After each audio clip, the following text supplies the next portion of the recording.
আস্তে আস্তে বিশ্বের মধ্যে ভয়াবহ অর্থনৈতিক সংকট দেখা দিবে এবং এই সংকটটা ফেস করবে মূলত এই মধ্যবিত্ত শ্রেণী আর নিম্ন মধ্যবিত্ত শ্রেণী। খুব ধনী দেশের কোনো সমস্যা হবে না, যারা মিডল ক্লাস কান্ট্রি বা আরেকটু নিচু মানের কান্ট্রি অর্থনৈতিক দিক থেকে, এদের সামনে ভয়াবহ একটা অবস্থা ফেস করতে হবে। সময় যাইতে দেন, আস্তে আস্তে সব স্পষ্ট হয়ে যাবে, আপনারাই বুঝতে পারবেন। অলরেডি গরিব মানুষ হাহাকার করা শুরু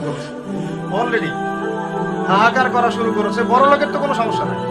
গ্যাস, তেল, চাল, ডাল সবকিছুর দামও যদি বাড়ে, বড় লোকের কোনো সমস্যা আছে?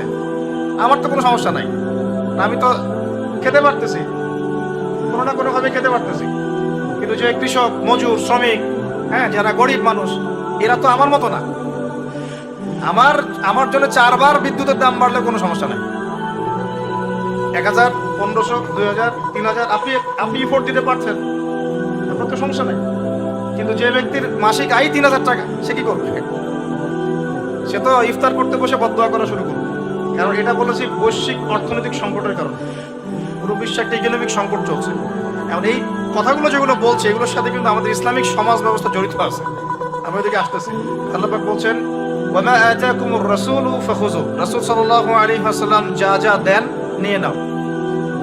রাসূল সাল্লাল্লাহু আলাইহি ওয়াসাল্লাম যা যা দেন নিয়ে নাও। ওয়ামা নাহাকুম আনহু ফান্তাহু। রাসূল সাল্লাল্লাহু আলাইহি ওয়াসাল্লাম যা যা ছেড়ে দিতে বলেন, নিষেধ করেন, ছেড়ে দাও। এখন রাসূল যা দেন সেটা কি কোরআনে আছে না হাদিসে আছে? বলেন। আচ্ছা, রাসূল যা থেকে নিষেধ করেন সেগুলো কি কোরআনে আছে না হাদিসে আছে? মনে করেন আমরা বললাম ঈশার নামাজ কয় রাকাত? ফরজ নামাজ 4 রাকাত। 4 রাকাত নামাজের মধ্যে মোট কতগুলো সেজদা হবে?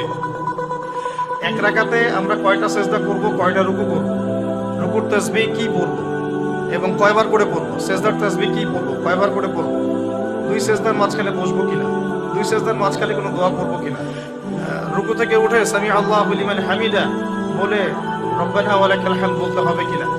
এই খুঁটিনাটি বিষয়টা কি আপনি কোরআনে পাবেন? পাবেন না। কোরআনে পাবেন যে আপনাকে 5 ওয়াক্ত সালাত ফরজ করা হয়েছে।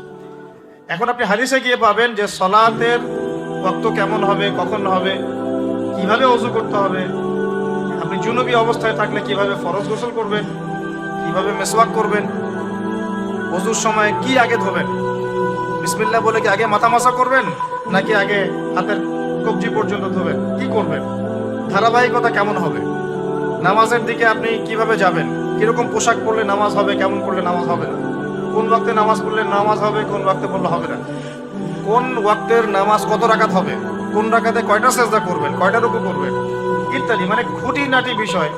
এই খুঁটিনাটি বিষয়গুলো কিন্তু আছে হাদিসে। কোথায় আছে ভাই? এই হাদিস এবং সুন্নাহ প্লাস কোরআন, এই দুটোকে মিলেই হচ্ছে ওয়াহি, আল্লাহ পাকের ওয়াহি।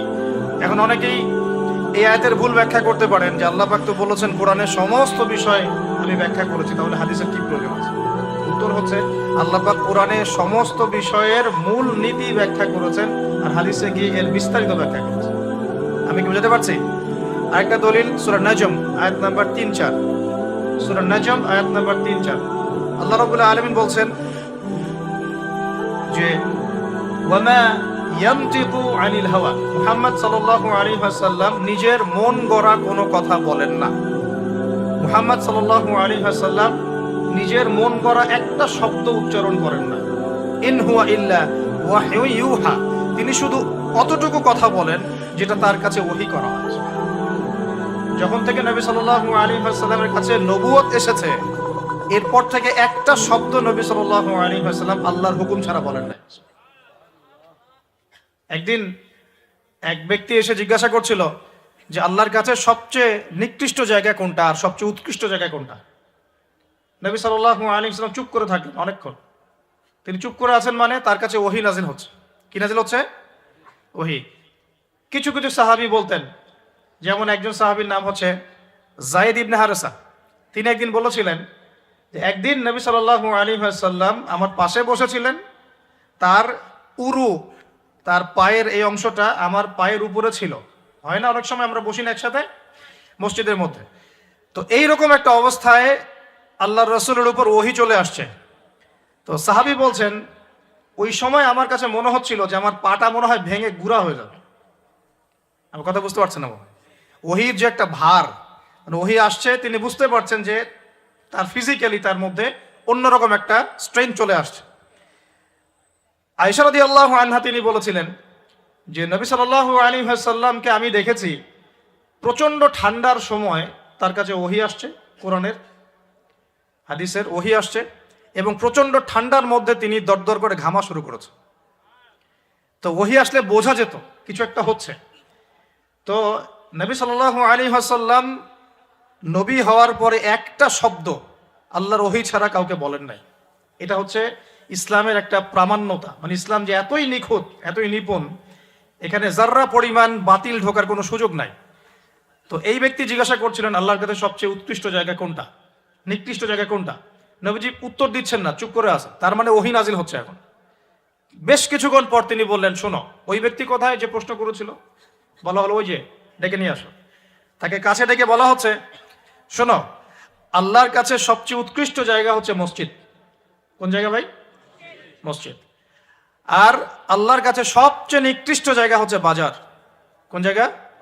বাজার। যেটা আমাদের এখন বেশি বেশি বাজার, ঘন ঘন বাজার। শেষ জামানায় বাজার ঘন ঘন হবে, কিয়ামতের আলামত। বাজার ঘাট হবে খুব ঘন ঘন, বাজার থেকে বের হলেই বাজার। এটা হয় না এখন? তো এত কিছু চোখে দেখার পরেও মানুষকে বোঝাতে হয় যে হাতে সময় কম। আল্লাহ পাকের গজব একটার পর একটা আসতে আছে, দেখতে পারতেছেন না? সামনে যে বড় সড়ো কোনো বন্যা হয় কিনা আল্লাহ ভালো জানে। বলা হচ্ছে যে একটা জলোচ্ছ্বাসের মানে ঝুঁকির মধ্যে আছে বিশ্বের বহু কান্ট্রি। বিশ্বের বহু কান্ট্রি জলোচ্ছ্বাস, বড় একটা জলোচ্ছ্বাসের হুমকির মধ্যে আছে। 20 ফুট থেকে 25 ফুট পানি উঠে যাবে, উঠে উপকূলবর্তী অঞ্চলগুলো ডুবিয়ে দিবে। এটা এখন গবেষকরাই বলছেন, বিজ্ঞানীরা। আর আমরা তো আগেই বলেছি, যখন একটা জনপদের মধ্যে শিরকের পাপ বেশি হয়, কোন পাপ? শিরকের পাপ। শিরক শুধুমাত্র ওই মূর্তি পূজা করাই শিরক নয়, আপনাদেরকে জানাই দিতে চাই, কবর পূজা করাও শিরক। কথা কি বুঝতে পারছেন? আমার কথা কিভাবে নিবেন জানি না, কিন্তু আমাকে তো বলতে হবে। শুধু মূর্তি পূজা করাই শিরক না, কবরে সেজদা করাও শিরক। তো যখন শিরকের সয়লাভ হয় একটা এলাকার মধ্যে, একটা জাতির মধ্যে, তখন নূহ আলাইহিস সালামের কওমকে আল্লাহ পাক যেমন প্লাবন দিয়ে ভাসিয়ে দিয়েছিলেন, ওরকম বন্যা জলোচ্ছ্বাস প্লাবন দিয়ে ভাসিয়ে দিবেন আল্লাহ। কারণ নোংরামি ধুইতে হলে অনেক পবিত্র পানির দরকার, আর শিরক হচ্ছে সবচেয়ে নোংরা জিনিস। আল্লাহর জমিনের সবচেয়ে নোংরা জিনিস কি? শিরক। এগুলো তো গেল ধর্মতাত্ত্বিক শিরক। এখন তো শিক্ষার মধ্যেও শিরক, শিক্ষার মধ্যেও শিরকি আকীদা ঢুকিয়ে দেওয়া হচ্ছে। এবং এটা কোন আকীদা, এটা বলার তো আর প্রশ্ন আসে না, সবাই বোঝেন কোন আকীদা। যখন মানুষ কোরআনের সৃষ্টিতত্ত্ব বাদ দিয়ে মানব রচিত সৃষ্টিতত্ত্ব বইয়ের মধ্যে ঢুকায়, এগুলো শিরক না?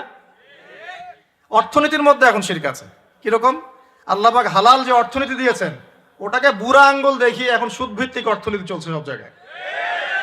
তো আল্লাহ পাকের হালালকে যে হারাম করে, এটা শিরক না? এটা সূরা তওবা পড়বেন, সূরা তওবার 31 নম্বর আয়াত। আমি রেফারেন্স দিয়ে কথা বলছি, সূরা তওবার 31 নম্বর আয়াত পড়ে দেখবেন।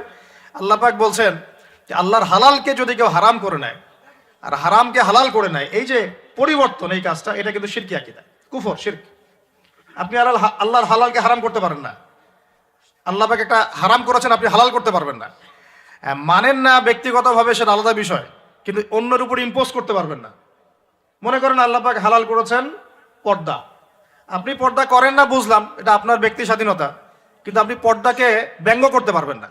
ব্যঙ্গ করলে কুফরি হয়ে যাবে। কথা বোঝাতে পারছি ভাই? নিজে পালন করে না, সেটা আলাদা বিষয়। আমি পালন করি না, তার কাছে মনে হয় যে বেপর্দায় চললেই মানে ভালো, নাউজুবিল্লাহ। ওর কাছে এটাই মনে হয়, ওর কাছে এটাকে মনে হয় প্রগতি, অগ্রগতি, উন্নয়ন। তো সে তার থট নিয়ে থাক। কিন্তু যদি সে বলে যে না, পর্দা সেকেলে প্রথা, এখন চলে না, ওই যুগে চলতো, এটাকে চিৎকারি করে, ব্যঙ্গ করে, তাহলে কুফরি করবে, শিরক করবে। মনে করেন মদ আল্লাহ হারাম করেছেন, আর কিছু মানুষ মদ খায়, হারাম মনে করেই খায় বা হালাল মনে করেই খায়, মানে খায় আর কি। তো একজন খায়, সেটা আলাদা আলাদা পাপ। আর কেউ যখন মনে করবে যে না, আল্লাহ পাকের এই হালাল হারামের বিধান আমি মানি না, আল্লাহ পাকের হালাল হারামের বিধান আমি মানি না, তখন হবে শিরক আর কুফর। এমনি হচ্ছে কবিরা গুনাহ। আর যখন হালালকে হারাম করে নিবে আর হারামকে হালাল করে নিবে, তখন শিরকের পর্যায়ে চলে যাবে। তো এই সিস্টেম এখন চলছে না? আল্লাহ পাকের সুদ ভিত্তিক, আল্লাহ পাকের হালাল অর্থনীতি বাদ দিয়ে সারা বিশ্বে এখন সুদ ভিত্তিক অর্থনীতি চলছে না? বুঝেন না এগুলা? অর্থনৈতিক অবস্থা ভালো না। বিশ্বে যে শিরকটা চলতেছে বড়, সেটা আরো ভয়াবহ। সেটা কি?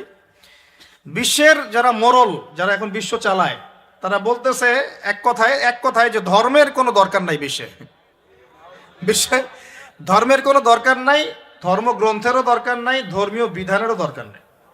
এই বিশ্ব চালাবো আমরা, বিশ্বের বিধান রচনা করব আমরা, বিশ্বকে পরিচালনা করার মূলনীতি বানাবো আমরা, বিশ্বের মানুষকে চালাবো আমরা। নাউজুবিল্লাহ বলছি ঠিকই, বিশ্ব চলছে এইভাবে। এখানে আল্লাহর আসমানি কিতাব, কোরআন, হাদিস, শরিয়া, ইসলামী সমাজ, এগুলো বুড়াঙ্গুল চল। কেউ টাইম দেয় না এগুলা। খালি মুখে মুখে বকধার্মিকতা দেখায়। জুমার দিনে সে নামাজ পড়ে, ঈদের নামাজ পড়তে আসে, তারাবির নামাজ পড়তে আসে, দাঁড়িয়ে রাখছে, পাগড়ি পড়ছে, এটা বকধার্মিকতা। আগে ভিতর ঠিক করতে হবে তো। ভিতরটা কি? ভিতরটা হচ্ছে তাবারাকাল্লাযী বিয়াদিহিল মুলক। সূরা মুলকের 1 নম্বর আয়াতে কি বলছেন আল্লাহ পাক? তাবারাকাল্লাযী বিয়াদিহিল মুলক, বরকতময় সেই আল্লাহ। এই আল্লাহ পাক মহাবিশ্ব সৃষ্টি করেন নাই? এই মহাবিশ্ব কে সৃষ্টি করছে? এই পুরো মহাবিশ্বে পৃথিবীর মতো কোটি কোটি কোটি কোটি গ্রহ আছে না? আছে কি নাই? এই পুরো মহাবিশ্বে কার হুকুম চলে? ওই পুরো মহাবিশ্বে কি জিবরাইল আলাইহিস সালামের হুকুম চলে? আল্লাহর কোনো ফেরেশতার হুকুম চলে? কোনো নবীর হুকুম চলে? তাহলে কোনো মানুষের হুকুম চলার কোনো প্রশ্ন ওঠে? পুরো মহাবিশ্বের কোটি কোটি গ্যালাক্সি, কোটি কোটি গ্রহ নক্ষত্রে আল্লাহর হুকুম চলে। সূর্য পর্যন্ত ডোবার পরে আল্লাহর কাছে পারমিশন নেয়, আল্লাহ আগামীকাল উঠবো, আল্লাহ বলেন ওঠো, তাহলে উঠবে। একদিন আল্লাহ বলবেন না, ওঠার দরকার নাই, সূর্য তখন উল্টা দিক থেকে উঠবে, পশ্চিম দিক থেকে। ওই দিন কিয়ামত হয়ে যাবে। যেদিন কিয়ামত হবে ওইটা হচ্ছে আল্লাহ পাকের ক্রোধের বহিঃপ্রকাশ, মানে রাগ থাকে না, যে ধৈর্য ধরতে ধরতে ধরতে ধরতে এক সময় যখন আপনার আর আপনি আর পারতেছেন না, তখন একটা হাইপার হয়ে যান না মাঝে মাঝে, তখন মনে হয় আশপাশে যা আছে ভেঙে চুরে একাকার করে ফেলেন না। ওই যে পৃথিবীর নিচে যে আগ্নেয়গিরিগুলো আছে, শক্তি সঞ্চার করতে করতে করতে করতে এক পর্যায়ে বিস্ফোরিত হয়ে যায়, তখন আর পৃথিবীবাসীর তো কোনো হুঁশ, তখন আর উপায় থাকে না। তো এরকম কিয়ামতের দিনটা হচ্ছে আল্লাহ পাকের ক্রোধের বহিঃপ্রকাশ। মানে এক হুকুমেই পুরো মহাবিশ্বের সব গ্রহ ধ্বংস হয়ে যাবে, এক হুকুমে। তো এই পুরো মহাবিশ্বে আল্লাহ ছাড়া কারো হুকুম চলে? আল্লাহ সেটাই বলছেন, তাবারাকাল্লাযী বিয়াদিহিল মুলক, বরকতময় সেই আল্লাহ যার হাতে সমস্ত ক্ষমতা। যার হাতে কি ভাই? মুলক মানে কি? রাজত্ব। এখনকার তোমরা যারা পলিটিক্যাল সায়েন্স পড়াও, তোমাদের বা আপনাদেরকে বলছি, রাজত্ব মানে কি? রাজত্বের ইংরেজি প্রতিশব্দ কি? সভরেন্টি। মানে বলেন, সভরেন্টি মানে কি? সার্বভৌমত্ব। মানে কি? সার্বভৌমত্ব। আল্লাহ পাক বলছেন মহাবিশ্বের সার্বভৌমত্ব আমার হাতে। সুবহানাল্লাহ। কার হাতে? মহাবিশ্বের সার্বভৌমত্ব কার হাতে? সভরেন্টি কার হাতে? দুনিয়াতে এই সভরেন্টি, সার্বভৌমত্ব মানুষের হাতে। বুঝেন নাই মনে হয়? এই দুনিয়াতে সভরেন্টি, মুলক, সার্বভৌমত্ব এখন আল্লাহর হাতে নাই, মানুষের হাতে। মানুষ যা মনে করে তাই চালায়। এখন আল্লাহ পাকের বিধান, আল্লাহ রাসূল, এগুলো বাদ। তো এটা হচ্ছে সবচেয়ে বড় শিরক সারা বিশ্বের। এটা সারা বিশ্বের সবচেয়ে বড় পর্যায়ে শিরক। তো শিরকে ডুবে আছি আমরা, এটাকে বোঝেন। আমি তো বলছি না যে এখন এই প্রবলেমসগুলোকে রাতারাতি সলভ করা যাবে, এমনটা তো বলছি না। বলছি পুরো ওয়ার্ল্ডে এরকম শিরকি একটা সিস্টেম প্রতিটা ক্ষেত্রে চলছে। কিভাবে সলভ করবেন সেটা পরের বিষয়, আগে তো বুঝতে হবে কোথায় আছে বিশ্ব এখন। তো আমরা দেখলাম যে বড় বড় সেক্টর যেগুলো একটা বিশ্বের, ধর্ম, সংস্কৃতি, অর্থনীতি, জিওপলিটিক্স এবং পরিবার তো আছেই, পাশাপাশি আমাদের এই একটা ওয়ার্ল্ড অ্যাফেয়ার্স, এই প্রতিটা ক্ষেত্রে আল্লাহ পাকের তাওহীদকে পাশ কাটিয়ে মানুষের মন গড়া বিধান দিয়ে চালানো হচ্ছে কিনা? হচ্ছে কিনা? বুঝতে পারছেন না মনে কথা? সুদ কি মানুষের বিধান না আল্লাহর বিধান? বলেন, আরো খোলামেলা বলি, সুদ কি মানুষের বিধান না আল্লাহর বিধান? মদ কি মানুষের বিধান না আল্লাহর বিধান? মদ খাওয়া যাবে? মদ খাওয়া যাবে? বেপরদায় চলা যাবে, এটা কি মানুষের বিধান না আল্লাহর বিধান? পুরো বিশ্বের যত বৈশ্বিক অ্যাফেয়ার্স আছে এটা মানুষ নিয়ন্ত্রণ করবে, আল্লাহর বিধানের দরকার নাই। এটা কি আল্লাহর বিধান না মানুষের কথা? তো সারা বিশ্বে এই কুফুরি চলতেছে না? চলছে কি না? এখন এই বিষয়টা বোঝেন, তারপরে আপনি এই আয়াতটা বোঝেন। এখন আল্লাহ পাক বলছেন, এখন আমি মুহাম্মদ সাল্লাল্লাহু আলাইহি ওয়াসাল্লামের কাছে এমন কিতাব দিয়েছি যে কিতাবে এই সব সমস্যার সমাধান আছে। সুবহানাল্লাহ। সমস্যাগুলো তো বুঝতে পারলেন। আল্লাহ পাক বলছেন, হে মুহাম্মদ বলেন সাল্লাল্লাহু আলাইহি ওয়াসাল্লাম, আমি তোমার কাছে এমন একটা কিতাব দিয়েছি যে কিতাবের মধ্যে প্রতিটা বিষয়কে আমি ব্যাখ্যা করেছি, সমাধান দিয়েছি। এটা হেদায়েত, এটা রহমত, এটা বুশরা, সুসংবাদ তাদের জন্য যারা আমার সামনে আত্মসমর্পণ করবে। যারা করবে না ওদের জন্য সুসংবাদ নাই। আর এই কিতাবের ব্যাখ্যা আছে। এই কিতাব একাই আপনাকে পথ দেখাবে না, হাদিসের প্রয়োজন আছে। এটা আমরা পেলাম সূরা নজম আয়াত নাম্বার 3-4 এবং সূরা হাশর আয়াত নাম্বার 7। যে রাসূল সাল্লাল্লাহু আলাইহি ওয়াসাল্লাম নিজের মন গড়া কোনো কথা বলতেন না, তিনি সেটাই বলতেন যে আল্লাহ ওহী করতেন। আর আল্লাহর রাসূলের আদেশগুলো আমরা পাচ্ছি হাদিসে, নিষেধগুলো পাচ্ছি হাদিসে। সো কোরআন এবং হাদিস এই দুটোকে মিলে আল্লাহ পাকের এখন ওহী নাজিল হচ্ছে। কোথায় নাজিল হচ্ছে? আইয়ামে জাহিলিয়াতে। কোথায় ভাই? এই কিতাব কোথায় নাজিল হয়েছে? বাংলাদেশে, পাকিস্তানে, সিরিয়ায়? কোন যুগে নাজিল হয়েছে? ওই ব্যাবিলনের যুগে, নাকি ওই চাইনিজ সভ্যতার যুগে, নাকি ওই রাশিয়ার বলশেভিক ওই বিপ্লব ওইসব যুগে? কোন যুগে নাজিল হয়েছে? আবু জেহেলের যুগে। কোন যুগে ভাই? আবু জেহেলের নাম শুনেছেন তো? আবু জেহেলের যুগটাকে আমরা বলি আইয়ামে জাহিলিয়াতের যুগ। আবু জেহেল ছিল ওই যুগের নেতা। দারুন নাদওয়া ছিল তার পার্লামেন্ট। তার পার্লামেন্টের নাম কি? দারুন নাদওয়া। সেখানে আবু জেহেল, আবু লাহাব, উতবা, সাইবা, রাবিয়া এরা সব বসে বসে বুদ্ধি পাকাইতো আর কি করতে হবে কি করতে হবে না।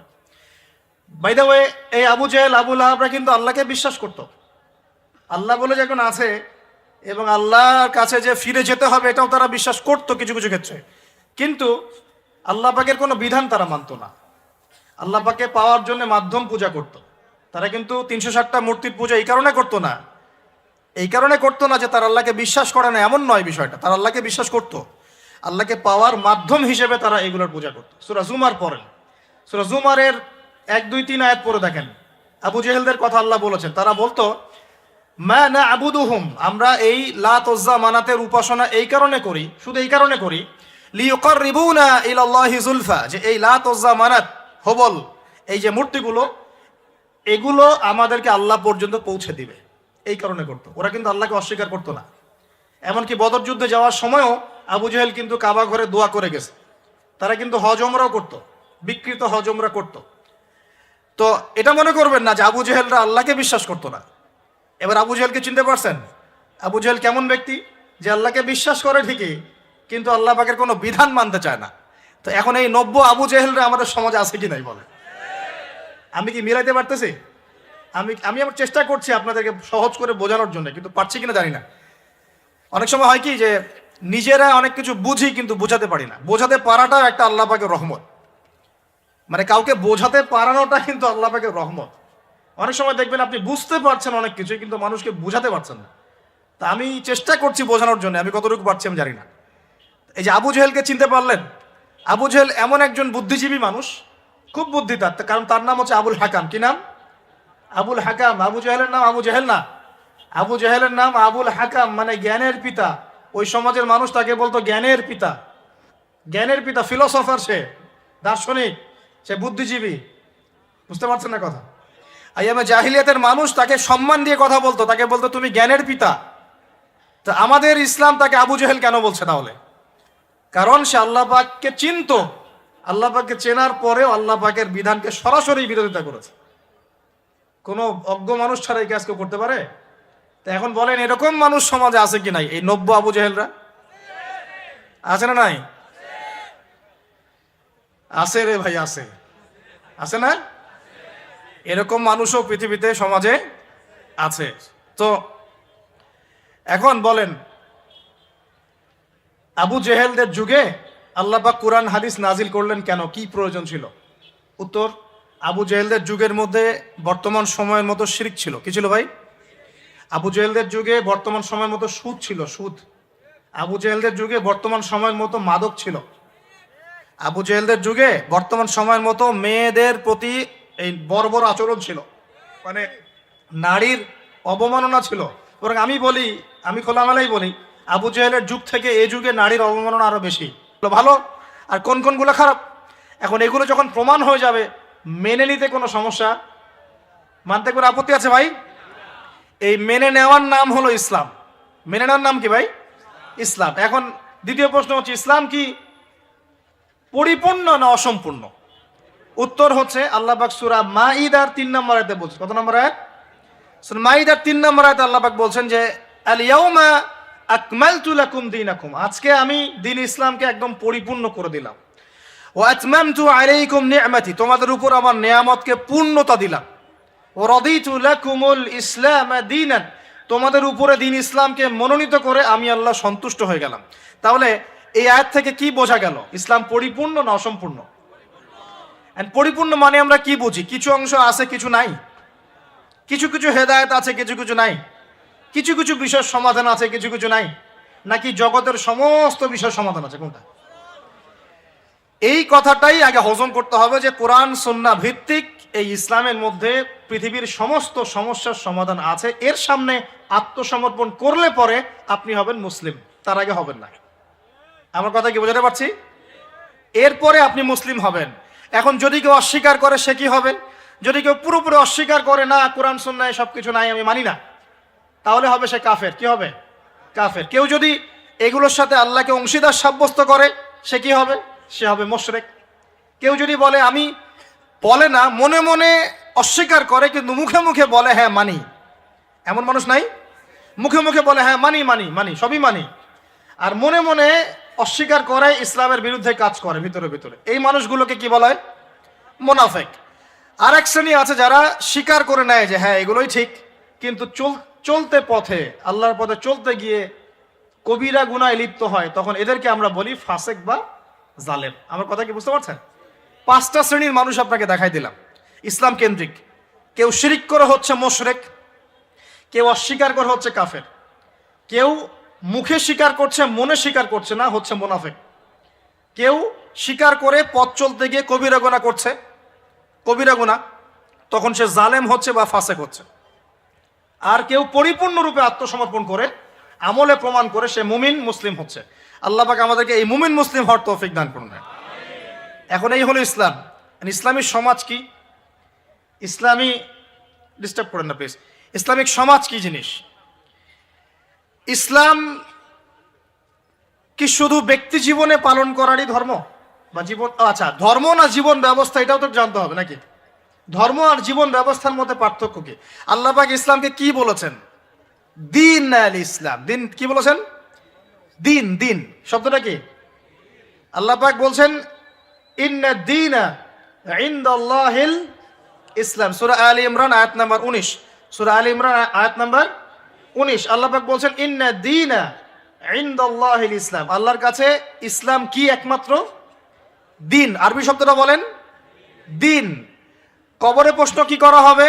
মা দিনুকা, মা দিনুকা। প্রথমে মান রব্বুক, তারপরে মা দিনুকা। তাহলে ধর্ম বা ইসলাম এটাকে কি শব্দে ব্যবহার করা হচ্ছে কোরআনে? দিন। এই দিন শব্দের মানে কি আমি আপনাকে শর্ট করে বুঝাই দিচ্ছি। কোরআনে দিন শব্দ আসছে 2 রকম। কয় রকম? 2 রকম। একই বানান, একদম একই বানানেই 2 রকম দিন শব্দ আছে। একটা হচ্ছে মালিকি ইয়াউমিদ্দিন, পড়ে না সূরা ফাতিহায় মালিকি ইয়াউমিদ্দিন। এই যে এখানে দিন, এই দিন শব্দের যে বানান আর ইন্না দীনা ইনদাল্লাহিল ইসলাম, এই দিনের যে বানান একদমই সেম। আবার আমপারা অন্য সূরা আছে ওয়ামা আদরাকা মা ইয়াউমুদ্দিন সুম্মা মা আদরাকা মা ইয়াউমুদ্দিন। এই যে দিন শব্দ, এগুলোর বানান কিন্তু সেম। পার্থক্য কোথায়? এই দিনের 2টো অর্থ হয়। কয়টা অর্থ ভাই? একটা অর্থ হচ্ছে মালিকি ইয়াউমিদ্দিন বলতে আল্লাহ পাক বোঝান কিয়ামত দিবস। কিয়ামত দিবস মানে যেদিন আমাদের বিচার করা হবে, এই দিবসটাকে বোঝাতে আল্লাহ পাক দিন শব্দ ইউজ করেছেন। আবার এই রিলিজিয়ন ইসলামকে বোঝাতেও দিন শব্দ ইউজ করেছেন। এখানে দিন শব্দ হলো জীবন ব্যবস্থা। জীবন কি ভাই? ব্যবস্থা। এখন জীবন ব্যবস্থা মানে কি? জীবন ব্যবস্থা মানে কি যে জীবনের কিছু অংশের হেদায়েত পাওয়া যাচ্ছে, বাকি অংশে পাওয়া যাচ্ছে না, বিষয়টা কি এমন? নাকি জীবন ব্যবস্থা মানে জীবনের প্রতিটা ক্ষেত্রের সমাধান আছে এমন? বলেন, উত্তর দেন। আল্লাহ পাক বলছেন ওয়ামা ইয়াবতাগি গায়রাল ইসলামি দীনান ফালা ইউকবালা মিন। কেউ যদি ইসলাম ছাড়া অন্য কোনো জীবন ব্যবস্থা তালাশ করে তার কাছ থেকে কিছুই কবুল করা হবে না। আল্লাহ আবার বলছেন যে আল-ইয়াউমা আকমালতু লাকুম দীনাকুম, এই দিনটাকে আমি কামিল করেছি, পরিপূর্ণ করেছি।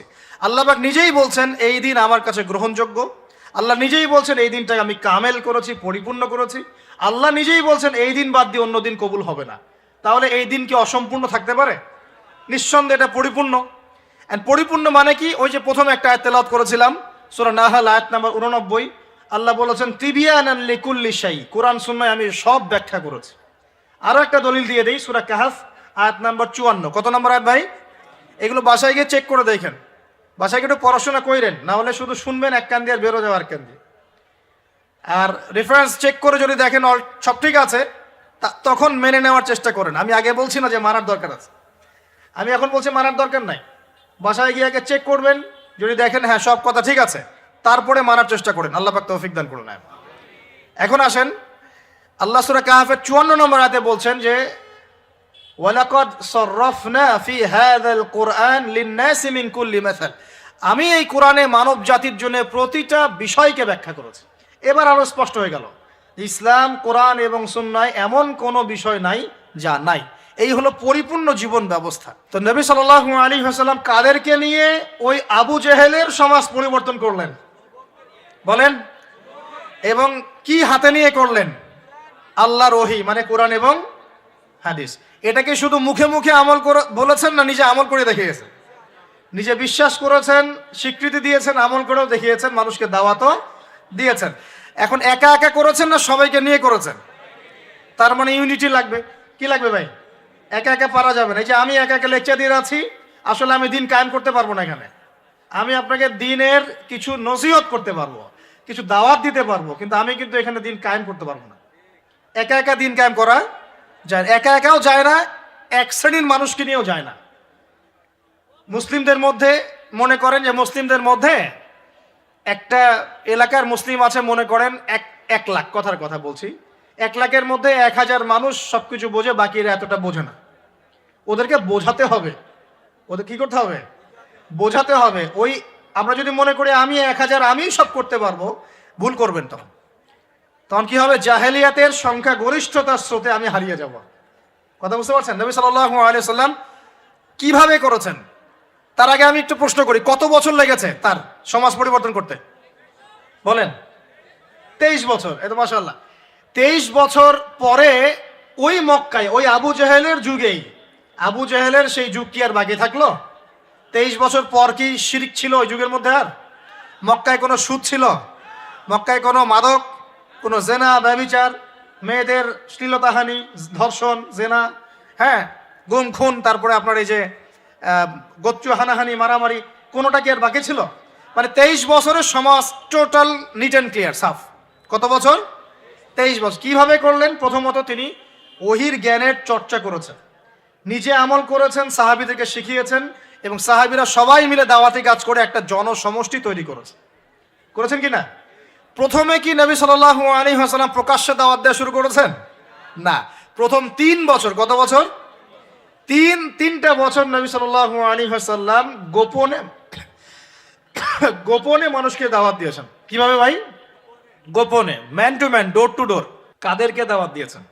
উত্তর, প্রথমত তার নিজের মানুষদেরকে, নিজের স্ত্রী, নিজের যায়েদ ইবনে হারেসা পালক পুত্র ছিলেন, নিজের চাচাতো ভাই জাফর ইবনে আবি তালেব, আলী ইবনে আবি তালেব, নিজের খুব কাছের মানুষ আবু বকর সিদ্দিক রাদিয়াল্লাহু আনহুর হাত ধরে পরে উসমান বিন আফফান, আব্দুর রহমান বিন আউফ, তালহা বিন উবাইদুল্লাহ, জুবাইর বিন আওয়াম, আস্তে আস্তে ছড়িয়ে পড়ছে। তার মানে দাওয়াতি কাজ শুরু করতে হবে কোথা থেকে? আগে বলেন। আগে নিজে, তারপরে কে? নিজের কাছের মানুষ, নিজের পরিবার, নিজের বংশ, নিজের আত্মীয়। এই দাওয়াতি কাজ কি আমাদের করা শেষ?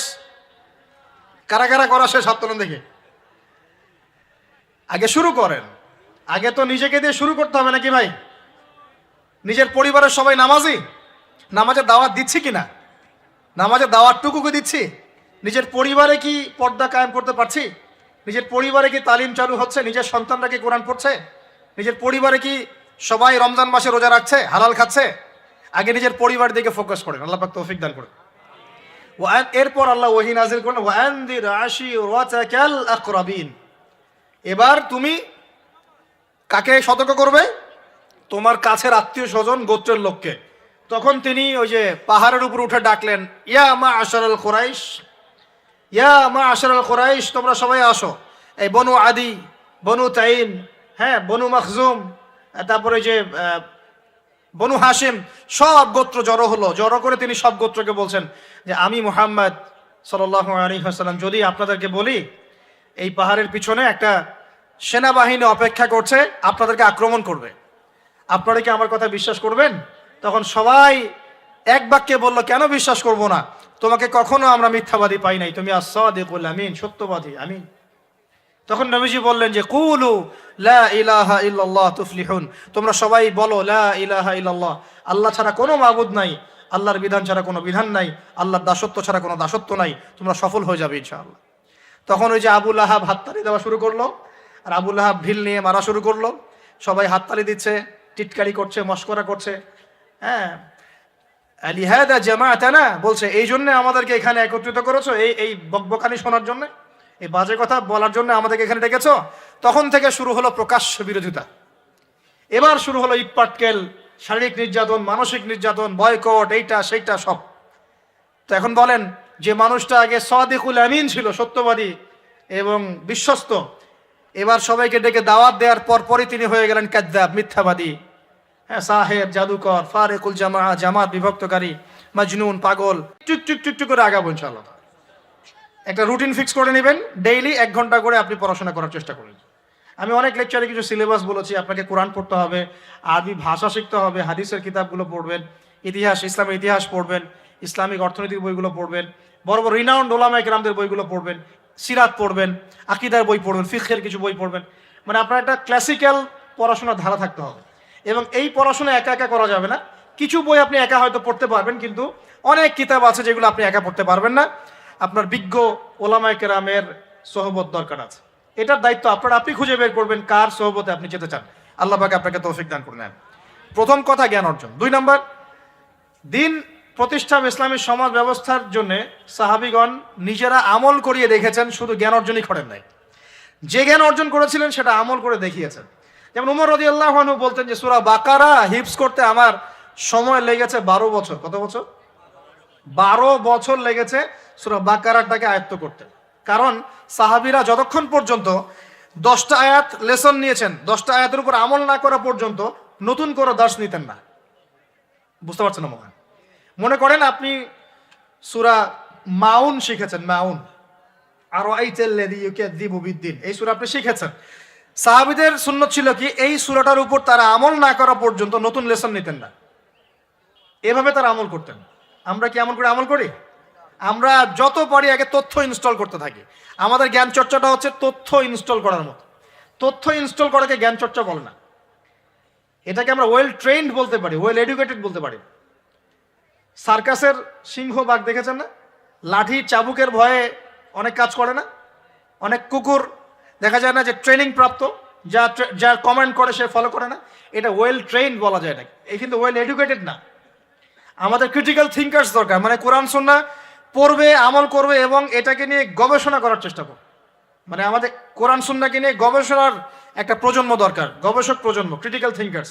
আল্লাহ পাক আমাদেরকে এই তৌফিক লাভে ধন্য করুন বলে আমি। তো 2 নম্বর ইনিশিয়েটিভটা হচ্ছে অবশ্যই জ্ঞান অনুযায়ী আমল করতে হবে যদি ইসলামী সমাজ চাই আমরা। আল্লাহ পাক আমাদের সবাইকে তৌফিক দান করুন। সবার আগে আমাকে তৌফিক দান করুন বলি আমি। জ্ঞান অনুযায়ী আমল করার জন্য একটা সুন্নত ফলো করলেই হবে, একজন ব্যক্তিকে জাস্ট ফলো করতে হবে। জীবনের প্রতিটা কাজ নবী সাল্লাল্লাহু আলাইহি ওয়াসাল্লামের সুন্নাহ মাফিক করলেই আপনি জানা অনুযায়ী আমল করে ফেলবেন ইনশাআল্লাহ। পারা যাবে তো ইনশাআল্লাহ? আজকে ঘুমানো থেকে শুরু করে দেন, জীবনের প্রতিটা কাজকে ঢেলে সাজান। কাপড় পরা, ঘুমানো, ঘুম থেকে ওঠা, হ্যাঁ, এমনকি বিছানা ঝাড়া, ইস্তেঞ্জা করা, আপনার ব্যবসা বাণিজ্য, শিক্ষা, এভরি সিঙ্গেল সেক্টর ঢেলে সাজানোর চেষ্টা করেন যে নবীর মতো হচ্ছে কিনা। যদি হয় আলহামদুলিল্লাহ, যদি না হয় তাহলে এখানে আপনার কিছু কাজ করার বাকি আছে। আল্লাহ পাক আমাদের সবাইকে নবী সাল্লাল্লাহু আলাইহি ওয়াসাল্লামের সুন্নাহ মাফিক জীবন গড়ার তৌফিক দান করুন। 3 নম্বর পয়েন্টটা হচ্ছে নবী সাল্লাল্লাহু আলাইহি ওয়াসাল্লাম সাহাবীগণ আদর্শ পরিবার গড়েছিলেন। কি করেছেন ভাই? কারণ পরিবার হচ্ছে একটা সমাজের গঠন একক। আপনি সমাজ নিয়ে কথা বলছেন, তাহলে আগে পরিবার ঠিক করতে হবে বা ঠিক করার চেষ্টা করতে হবে। আমি এটা জানি যে একটা পরিবারের সব সদস্য হয়তো নামাজি নাও হতে পারে, নূহ আলাইহিস সালামের স্ত্রী যখন ঈমান নিয়ে আসে নাই, লূত আলাইহিস সালামের স্ত্রী যখন ঈমান নিয়ে আসে নাই, আদম আলাইহিস সালামের সন্তান কাবিল যখন জাহান্নামে যাচ্ছে, আবার ফেরাউনের ঘর থেকে যেমন আসিয়া জান্নাতে যাচ্ছে, তার মানে পরিবারের সবাই যে একরকম হবে নট নেসেসারি। কিন্তু অ্যাজ এ পরিবারের কর্তা, আপনি পরিবারের guardian, as a guardian of family, আপনাকে আপনার রেসপন্সিবিলিটি তো পালন করতে হবে নাকি? পরিবারে আপনার দায়িত্ব নাই? পর্দা প্রতিষ্ঠা করার দায়িত্ব কার? আপনার। আপনার স্ত্রী পর্দা করে না, এই দায়িত্ব কার? এই জিম্মাদারি কার? আপনার সন্তান যে নামাজ পড়ে না, এই রেসপন্সিবিলিটি কার? পরিবারে যে হারাম ঢুকতেছে রিজিকে, এই দায়িত্ব কার? তো আল্লাহ পাক, আমি মনে হয় বুঝাতে পেরেছি। অতএব পারিবারিকভাবে আল্লাহ পাক আমাদের সবাইকে যেন ইসলামটা ধরে রাখার তৌফিক দান করেন, বলি আমিন। 4 নাম্বার হচ্ছে, নবী সাল্লাল্লাহু আলাইহি ওয়াসাল্লাম সাহাবীগণ দ্বীনের দাওয়াতি কাজ সবাই আমভাবে করেছে। এমন নয় যে নির্দিষ্ট কিছু সাহাবী দাওয়াতি কাজ করতেন, বাকিরা দাওয়াতি কাজ করতেন না, বিষয়টা কিন্তু এমন ছিল না। সবাই মিলেই দ্বীনের দাওয়াতি কাজ করতেন, যে কাজটা আমরা এখন করি না। কতজন ভাই আছেন যারা ডেইলি কমপক্ষে আধা ঘন্টা করে হলো দাওয়াতি কাজ করেন? হাত তুলেন দেখি। আচ্ছা, নামান। দেখেন, সবাই মিলে যতক্ষণ পর্যন্ত দাওয়াতি কাজ করব না, সৎ কাজে আদেশ অসৎ কাজে নিষেধ, ততক্ষণ পর্যন্ত সমাজ ব্যবস্থা কায়েম হবে না। সবাইকে দাওয়াতি কাজ করতে হবে। একজন আলেম আসবেন, একজন বক্তা আসবেন, ওয়াজ করে যাবেন, দাওয়াত দিয়ে যাবেন, ব্যাস এখানেই ফুল স্টপ, ডোর ক্লোজড, তাহলে হবে না। এভাবে সমাজ প্রতিষ্ঠা হবে না। এভাবে তো বললাম, দাওয়াত দেওয়া হতে পারে, একদিনের ওরস হতে পারে, একদিনের ওয়াজ হতে পারে, একদিনের একটা সম্মেলন হতে পারে, কিন্তু প্রতিষ্ঠা অন্য জিনিস। প্রতিষ্ঠা মানে কি? মানে আমি যে আসলাম, বললাম ভাই 5 ওয়াক্ত নামাজ পড়েন, নামাজের দাওয়াত দিয়ে গেলাম।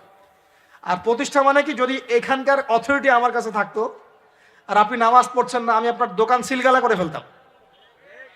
কথা বুঝতে পারেন নাই? আজান হয়েছে, মার্কেটের দোকান খোলা, দোকান সিলগালা হয়ে যাবে, জরিমানা হবে, ভ্রাম্যমাণ কোর্ট, একদম কোর্ট সাথে সাথে বসে আর ফাইন করে দেয়। এটা প্রতিষ্ঠা। নামাজ পড়বো না মানে? মুসলমান নামাজ পড়বো না কেন? তুমি কি অমুসলিম নাকি নামাজ পড়বো না? এর নাম প্রতিষ্ঠা। এটা কি আপনি করতে পারবেন? আপনি এখন দাওয়াত দিতে পারবেন, ভাই নামাজে আসেন, নামাজ পড়লে এত নাকি হয়, না পড়লেই হয়। তো এই দাওয়াত তো চলছে মাশাআল্লাহ। প্রতিষ্ঠা কখন হবে? যখন সবাই মিলে সমাজটা পরিবর্তন করবে, তখন গিয়ে প্রতিষ্ঠা হবে ইনশাআল্লাহ। সমাজে যারা নেতৃত্ব দেয়, এরা কি আসমান থেকে টপকে পড়ে, না সমাজের ভিতর থেকে বের হয়? সমাজ যদি পরিবর্তন হয়, নেতৃত্ব এখান থেকেই বের হবে ইনশাআল্লাহ। আর যখন আল্লাহওয়ালা মানুষরা উপরে যাবে, তখন দেখবেন তারা এইসব অথরিটি ইম্পোজ করবে ইনশাআল্লাহ।